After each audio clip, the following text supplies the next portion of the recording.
सुनिए सुभद्रा कुमारी चौहान की प्रसिद्ध कहानी राही।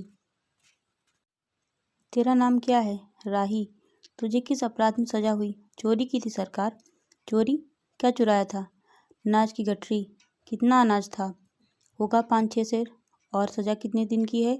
साल भर की। तो तूने चोरी क्यों की? मजदूरी करती तब भी तो दिन भर में 3-4 आने पैसे मिल जाते। हमें मजदूरी नहीं मिलती सरकार, हमारी जात मंगरौरी है। हम केवल मांगते खाते हैं और भीख ना मिले तो फिर चोरी करते हैं। उस दिन घर में खाने को नहीं था, बच्चे भूख से तड़प रहे थे। बाजार में बहुत देर तक मांगा, बोझा ढोने के लिए टुकड़ा लेकर भी बैठी रही, पर कुछ ना मिला।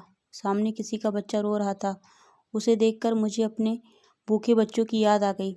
वहीं पर किसी की अनाज की गठरी रखी हुई थी, उसे लेकर भागी ही थी कि पुलिस वाले ने पकड़ लिया। अनीता ने एक ठंडी सांस ली, बोली, फिर तूने कहा नहीं कि बच्चे भूखे थे इसलिए चोरी की? संभव है इस बात से मजिस्ट्रेट कम सजा देता। हम गरीबों की कोई नहीं सुनता सरकार। बच्चे आए थे कचहरी में, मैंने सब कुछ कहा पर किसी ने नहीं सुना। राही ने कहा, अब तेरे बच्चे किसके पास हैं? उनका बाप है? अनीता ने पूछा। राही की आंखों में आंसू आ गए। वह बोली, उसका बाप मर गया सरकार, जेल में उसे मारा था और वहीं अस्पताल में वह मर गया। अब बच्चों का कोई नहीं है। तो तेरे बच्चों का बाप भी जेल में ही मरा? वह क्यों जेल आया था? अनीता ने प्रश्न किया। उसे तो बिना कसूर के ही पकड़ लिया था सरकार, राही ने कहा। ताड़ी पीने को गया था, 2-4 दोस्त भाई उसके साथ थे।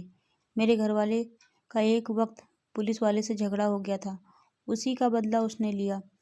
109 में उसका चालान करके साल भर की सजा दिला दी, वहीं वह मर गया। अनीता ने एक दीर्घ निश्वास के साथ कहा, अच्छा जा अपना काम कर। राही चली गई। अनीता सत्याग्रह करके जेल आई थी। पहले उसे B क्लास दिया था, फिर उसके घर वालों ने लिखा पढ़ी करके उसे A क्लास दिलवा दिया। अनीता के सामने आज एक प्रश्न था। वह सोच रही थी कि देश की दरिद्रता और इन निरीह गरीबों के कष्टों को दूर करने का कोई उपाय नहीं है। हम सभी परमात्मा की संतान हैं, एक ही देश के निवासी। कम से कम हम सबको खाने पहनने का समान अधिकार तो है ही। फिर यह क्या बात है कि कुछ लोग तो बहुत आराम से रहते हैं और कुछ लोग पेट के अन्न के लिए चोरी करते हैं। उसके बाद विचारक की अदूरदर्शिता के कारण या सरकारी वकील की चातुर्यपूर्ण जिरह के कारण छोटे छोटे बच्चों की माताएं जेल भेज दी जाती हैं। उनके बच्चे भूखों मरने के लिए छोड़ दिए जाते हैं।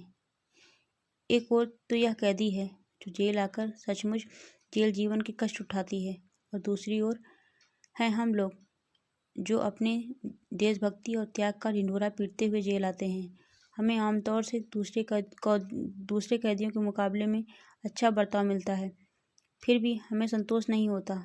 हम जेल आकर A और B क्लास के लिए झगड़ते हैं।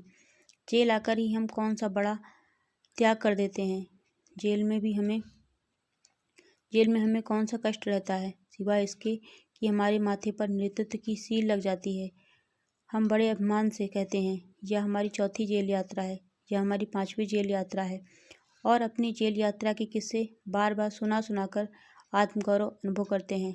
तात्पर्य यह है कि हम जितनी बार जेल जा चुके होते हैं, उतनी ही सीढ़ी हम देशभक्ति और त्याग से दूसरों से ऊपर उठ जाते हैं, और इसके बल पर जेल से छूटने के बाद कांग्रेस को राजकीय सत्ता मिलते ही हम मिनिस्टर, स्थानीय संस्थाओं के मेंबर और क्या क्या हो जाते हैं।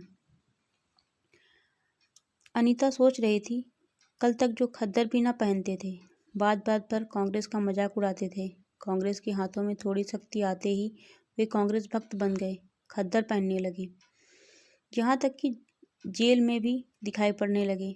वास्तव में यह देशभक्ति है या सत्ता भक्ति? अनीता के विचारों का तांता लगा हुआ था। वह दार्शनिक हो रही थी। उसे अनुभव हुआ जैसे कोई भीतर ही भीतर उसे काट रहा हो।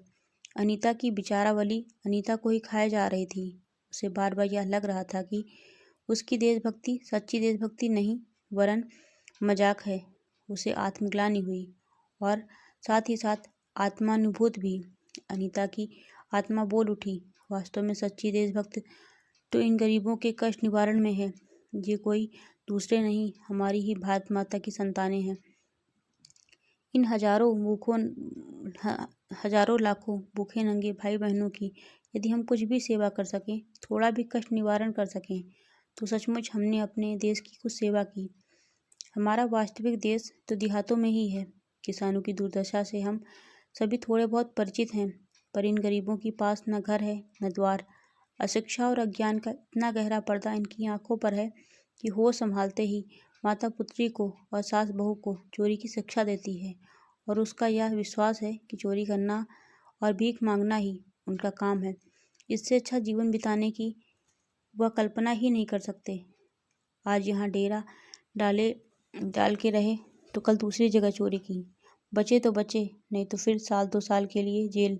क्या मानव जीवन का यही लक्ष्य है? लक्ष्य है भी अथवा नहीं। यदि नहीं है तो विचारादर्श की उच्च सतह पर टिके हुए हमारे जननायकों और युग पुरुषों की हमें क्या आवश्यकता? इतिहास, धर्म, दर्शन, ज्ञान विज्ञान का कोई अर्थ नहीं होता, पर जीवन का लक्ष्य है, अवश्य है। संसार की मृगमरीचिका में हम लक्ष्य को भूल जाते हैं। सतह से ऊपर तक पहुँच पाने वाली कुछ एक महान आत्माओं को छोड़कर सारा जन समुदाय संसार में अपने को खोया हुआ पाता है। कर्तव्य का उसे ध्यान नहीं, सत्यासत्य की समझ नहीं। अन्यथा मानवीयता से बढ़कर कौन सा मानव धर्म है? पतित मानवता को जीवन दान देने की अपेक्षा भी कोई महत्तर पुण्य है? राही जैसी भोली भाली किंतु गुमराह आत्माओं के कल्याण की साधना जीवन की साधना होनी चाहिए। सत्याग्रही का यह प्रथम प्रतिज्ञा क्यों न हो? देशभक्ति का यही मापदंड क्यों न बने? अनीता दिन भर इन्हीं विचारों में डूबी रही। शाम को भी वह इसी प्रकार कुछ सोचते सोचते सो गई। रात को उसने सपना देखा कि जेल से छूटकर वह इन्हीं मंगरोरी लोगों के गांव पहुंच गई है।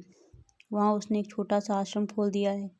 उसी आश्रम में एक तरफ छोटे छोटे बच्चे पढ़ते हैं और स्त्रियां सूत काटती हैं, दूसरी तरफ मर्द कपड़ा बुनते हैं और रुई धुनकते हैं। शाम को रोज उन्हें धार्मिक पुस्तकें पढ़कर सुनाई जाती हैं और देश में कहाँ क्या हो रहा है यह सरल भाषा में समझाया जाता है। वही भीख मांगने और चोरी करने वाले आदर्श ग्रामवासी हो चले हैं। रहने के लिए उन्होंने छोटे छोटे घर बनवा लिए हैं। राही के अनाथ बच्चों को अनीता अपने साथ रखने लगी है। अनीता यही सुख स्वप्न देख रही थी। रात में वह देर से सोई थी। सुबह 7 बजे तक उसकी नींद न खुल पाई। अचानक स्त्री जेलर ने आकर उसे जगा दिया और बोली, आप घर जाने के लिए तैयार हो जाइए, आपके पिता बीमार हैं, आप बिना शर्त छोड़ी जा रही हैं।